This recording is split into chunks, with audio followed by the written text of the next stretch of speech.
Now, the 10-minute drill. This is a big one. Brought to you by Burkins Chevrolet. If you're from GA or FLA, you should be driving a Burkins Chevrolet. Come on. Hit it. Come on. All right. Sports concepts and rationalizations coming your way. It's a 10-minute drill. We'll kick them around here, and you can watch it on Facebook. And then at the end, we'll give away a prize pack, Beef. That includes what today? You're darn tootin', Danny. We're going to hook them up with a 4-pack to go see the Jumbo Shrimp in action down at the baseball grounds. And we'll throw in some complimentary airport parking from our friends at USAParks.net. And because it's who I am, I'll give you a pair of tickets to Guns N' Hoses on Saturday. Fan of the people. So. Outstanding. All right, so let's start with the Bryce Harper thing real quick. Yeah. For those who don't know, Bryce Harper and the Phillies are in New York taking on the Metropolitans. Umpire had a high strike zone. That was clear early on. But he was calling him out of the box, like missing the box. Now, with that said, again, I watch this.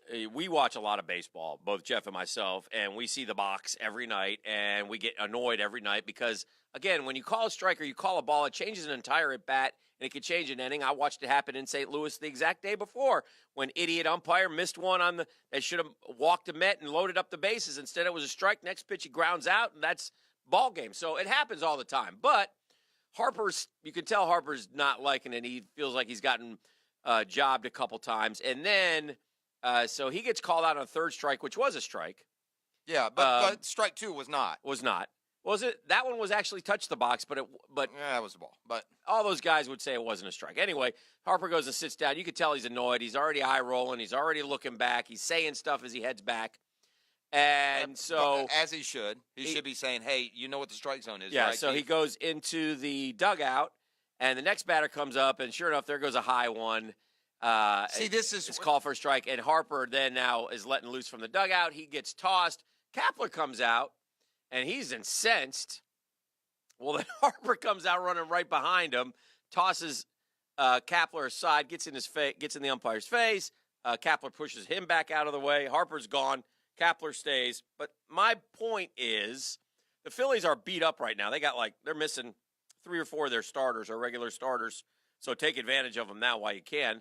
So you can't afford to lose Bryce Harper. Your presence is important. You're getting paid $330 million or whatever it is.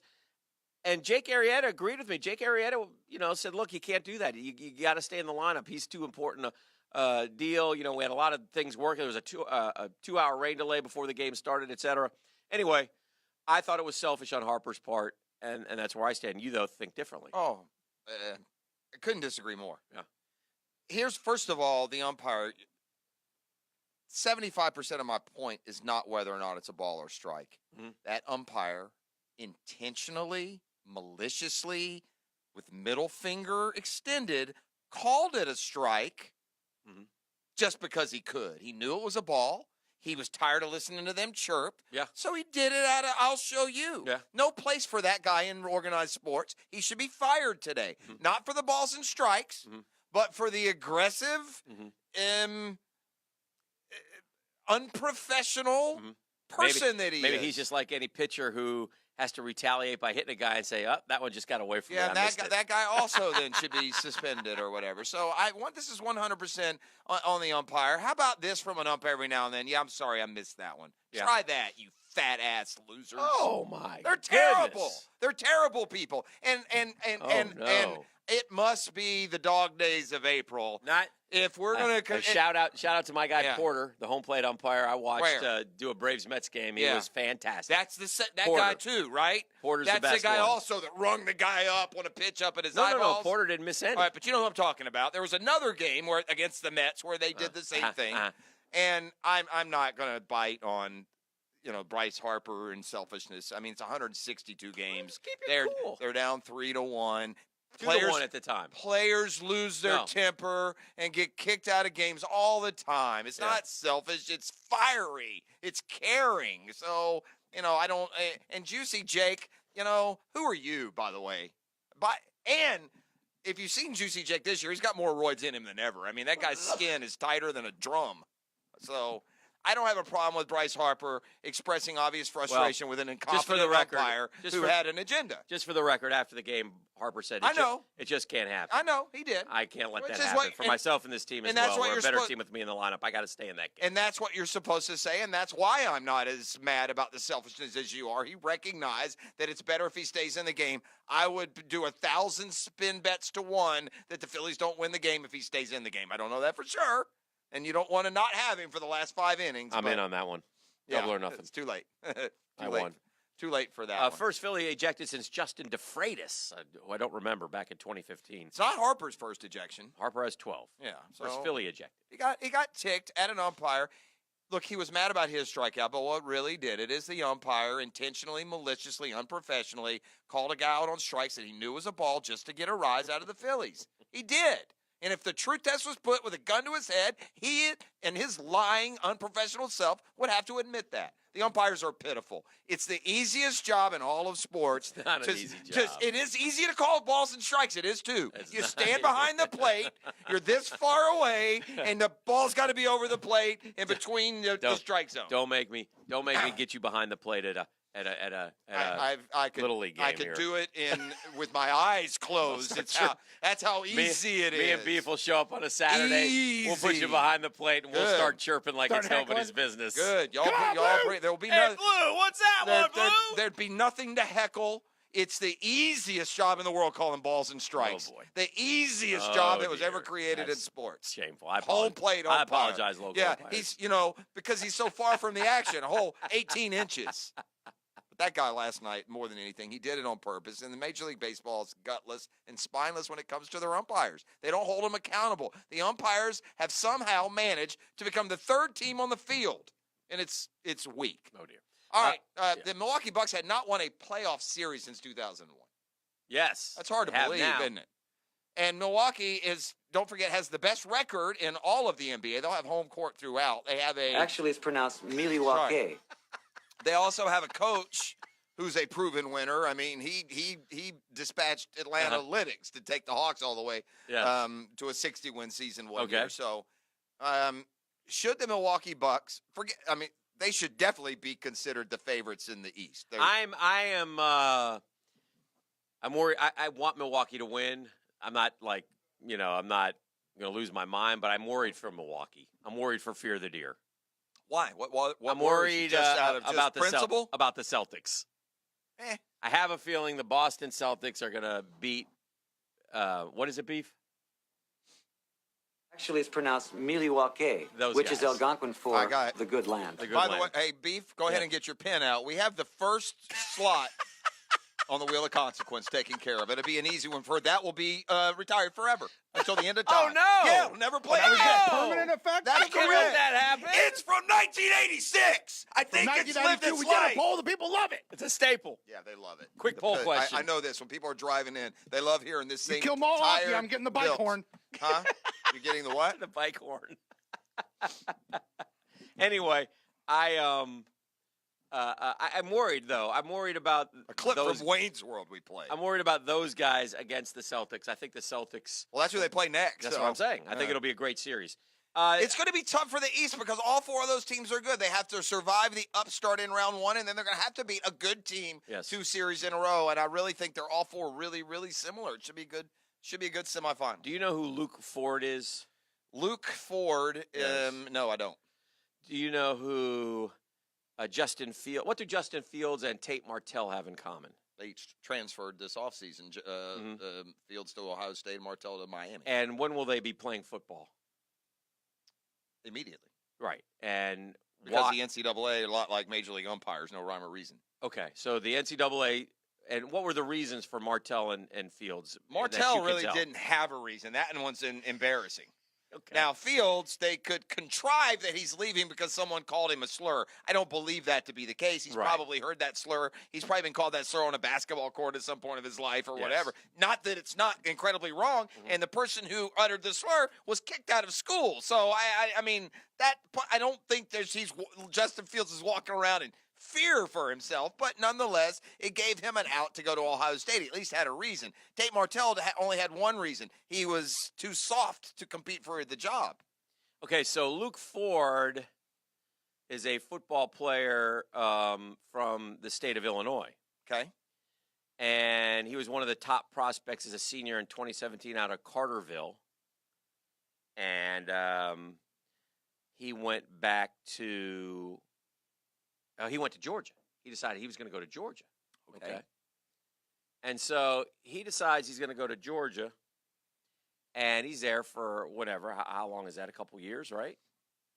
And then all of a sudden, he wants to go back home to Illinois. Okay. He wanted to transfer, so he went into the portal.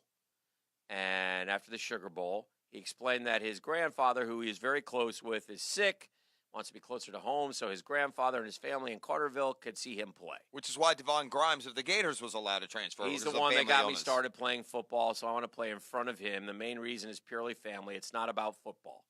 Did he obviously wasn't in the rotation at Georgia? I don't know the name. Ford explained that. I guess not. Ford explained that a lot of schools have reached out to him. What position is he? He's a tight end. Mainly the ones that recruited him out of high school. He has his eyes set on one school, Illinois. He's at Georgia.